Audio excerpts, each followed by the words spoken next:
Okay, today we're going to take a look at the day in a life for your activity assignment. I'm going to give you just a quick rundown on how to complete this assignment so everyone's clear on how to complete the actual log and when I would like you to do your log. So pretty much you're going to be tracking 12 hours of your activity during the day and completing the reflections that go along with the log sheet below that you will see. What I would like you to do is watch this example so you have a clear understanding of what that will look like as you begin to think about what day you're going to log. Is it going to be maybe just a day that you've already completed this week, or maybe you're planning to do this for tomorrow? So what I would like you to do is just make sure that you know exactly what your day consists of and begin tracking that on the activity sheet. So read through the directions here.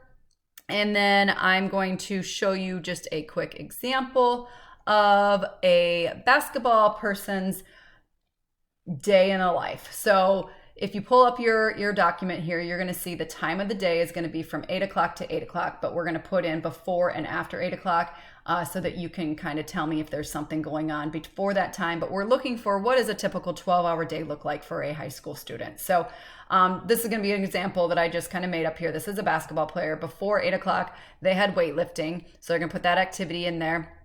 It was a 60-minute weightlifting session. It was active. So you're just going to determine if it was time that you're physically moving or not physically moving. Was it organized or was it more of an individual plan? So meaning that was it organized by a coach or by a strength coach or something like that? Or was this maybe you going to the gym on your own and designing and working out on your own? So that would make it individual. Then was it at a level that reached your moderate to vigorous physical activity? So did this activity involved a high heart rate? Was it a pretty intense workout? And if so, you would put an X there. Then the component of fitness. What component of fitness did this workout fall under?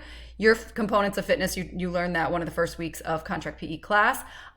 Be sure you understand, is it cardio? Is it muscular strength or muscular endurance? Or was it flexibility? So that's what you would list under this last column here. So then you would go about your day. You all know your schedule. When you're in class, what do you do for lunch? Do you walk somewhere? Maybe you walk to the gas station. So like I put 15 minutes walking to and from maybe to the gas station. Was it organized? No. So it was an individual, but that would be cardio because I'm walking. Maybe throughout the day you have a PE class. If you're in Contract PE, you probably don't have a PE class, but for some students, they may have something that is like a PE class or some type of movement. So put that in there as an activity. If you have anything like that throughout the day, then like I said, this person's a basketball player. So at 3 o'clock, basketball practice starts. We have a 2-hour basketball practice. You're gonna say 120 minutes there spent in an organized sport. It was MVPA because during practice, your heart rate is reaching that moderate to vigorous heart rate zone. And then what component of fitness, cardio, and probably strength endurance. Then after that, I've got the walk home. Maybe the student walks home after basketball practice, plays video games. So for an hour, that would be your non-activity minutes. So you're just sitting around not doing anything. And then was this organized or individual?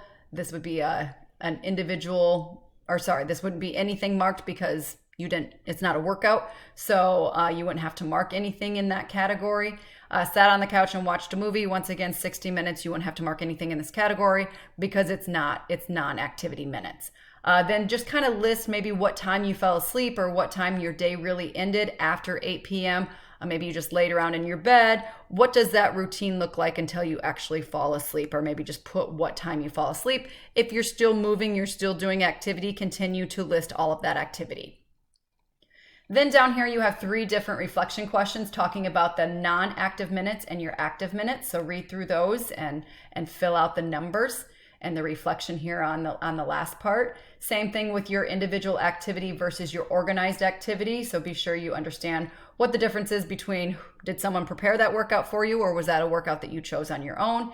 And then read the last question and answer that. And then your reflection at the number 3 is to take a look at how you spent your entire 12 hours in the day of your life and think about what are your strengths and weaknesses that you engaged in throughout your day. Provide your key takeaways and how you could relate your reflection to your future experiences. So maybe after seeing kind of what a typical day looks like, how can you reflect and how can you make any changes if need be to be a little bit more active? Or maybe you have a lot of activity time and you just take that time to reflect on that. Once you are done with that, you may submit and have that all completed. Make sure you've got both the log and the reflection questions completed. Thank you.